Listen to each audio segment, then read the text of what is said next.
Welcome to movie today. இன்றைக்கி நாம் நெட்ஃப்ளிக்ஸில் இருக்கிற தாய்வனீஸ் லாங்குவேஜ் படமான 96 மினிட்ஸ் படத்தோட ரிவ்யூ தான் பார்க்க போகிறோம். இந்த படத்தோட கதை என்னென்னா, ஹீரோ ஒரு பாம் டிஃப்யூசராக இருக்கார்.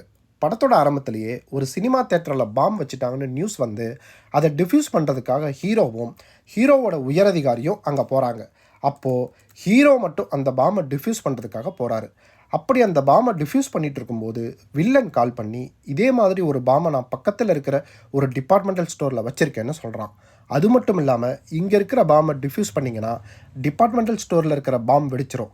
அப்படி இல்லைனா இங்கே இருக்கிற பாமை டிஃப்யூஸ் பண்ணாமல் விட்டிங்கன்னா இங்கே வெடிச்சிரும், டிபார்ட்மெண்டல் ஸ்டோரில் இருக்கிற பாம் வெடிக்காதுன்னு சொல்கிறான். அப்போது ஹீரோ இதை டிஃப்யூஸ் பண்ணாமல் விட்டுறலாம்னு சொல்ல, உயரதிகாரியோ நம்மளோட லைஃப் முக்கியம்னு சொல்லி ஹீரோவை கன்வின்ஸ் பண்ணி பாம்பை டிஃப்யூஸ் பண்ண வச்சிடுறாரு. அப்போது வில்லன் சொன்ன மாதிரியே டிபார்ட்மெண்டல் ஸ்டோரில் இருக்கிற பாம் வெடிச்சிருது. இது ஹீரோவுக்கு ஒரு நீங்காத மன உளைச்சலை தந்துடுது. அப்படியே ஒரு 3 வருஷம் கடந்து போகுது. இப்போது ஹீரோ கட்டிக்க போகிற பொண்ணும் ஹீரோவோட அம்மாவும் ஒரு ட்ரெயினில் பயணம் பண்ணிகிட்டு இருக்கும்போது அதே வில்லங்கிட்ட இருந்து ஒரு மெசேஜ் வருது. அந்த மெசேஜில் எப்படி 3 வருஷத்துக்கு முன்னாடி 2 இடத்துல பாம் வச்சுருந்தனோ அதே மாதிரி இப்போவும் நீ போயிட்டுருக்கிற ட்ரெயின்லையும் இதுக்கு பக்கத்து ட்ராக்கில் போகிற இன்னொரு ட்ரெயின்லையும் பாம் வச்சுருக்கேன்னு சொல்கிறான். இதுக்கப்புறம் ஹீரோ எப்படி அந்த பாமை டிஃப்யூஸ் பண்ணார், இதெல்லாம் பண்ணுற வில்லன் யார், அவன் எதுக்காக இப்படியெல்லாம் பண்ணணும் என்பதற்கான விடை தான் மீதி கதை. இப்போ வாங்க பாசிட்டிவ்ஸ் என்னென்ன, நெகட்டிவ்ஸ் என்னென்னு பார்ப்போம்.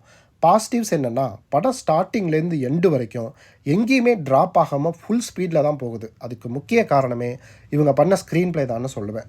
சினிமோட்டோகிராஃபியை பொறுத்த வரைக்கும் எல்லா ஃப்ரேமுமே இந்த கதைக்கேற்ற ஸ்பீடுக்கு பண்ணியிருந்தது ரொம்பவே நல்லா இருந்தது. அடுத்து மியூசிக் அண்ட் பிஜிஎம்மும் ஒவ்வொரு சீனையும் அடுத்த கட்டத்துக்கு எடுத்துகிட்டு போச்சுன்னு தான் சொல்லுவேன். இதில் நடிச்சிருந்த எல்லாருடைய பர்ஃபார்மன்ஸுமே ரொம்ப நல்லா இருந்தது. கிளைமேக்ஸில் வர ஒரு ட்விஸ்ட்டும் பார்க்க நல்லா இருந்தது. அதே மாதிரி கிளைமேக்ஸை ரொம்பவே டச்சிங்காக முடித்த விதமும் ரொம்பவே நல்லா இருந்தது. இப்போ வாங்க நெகட்டிவ்ஸ் என்னென்னு பார்ப்போம். நெகட்டிவ் எனக்கு ஒன்று தான் ஃபீல் ஆச்சு. அது ஒரு சில இடத்துல இவங்க பண்ண சிஜிஐ ஒர்க் சுத்தமாக நல்லா இல்லை. அதை மட்டும் இவங்க கொஞ்சம் பார்த்து பண்ணியிருக்கலான்னு தோணுச்சு. ஸோ மொத்தத்தில் இந்த படம் எப்படி இருந்துச்சுன்னா, நல்ல ஒரு ஒர்த்தியான படம்னு தான் சொல்லுவேன். இந்த படத்துக்கு நான் கொடுக்குற ரேட்டிங் 5க்கு 4 கொடுப்பேன். இதில் அடல்ட் கான்டென்ட்லாம் இல்லை. ஸோ ஃபேமிலியோடையே பார்க்கலாம்.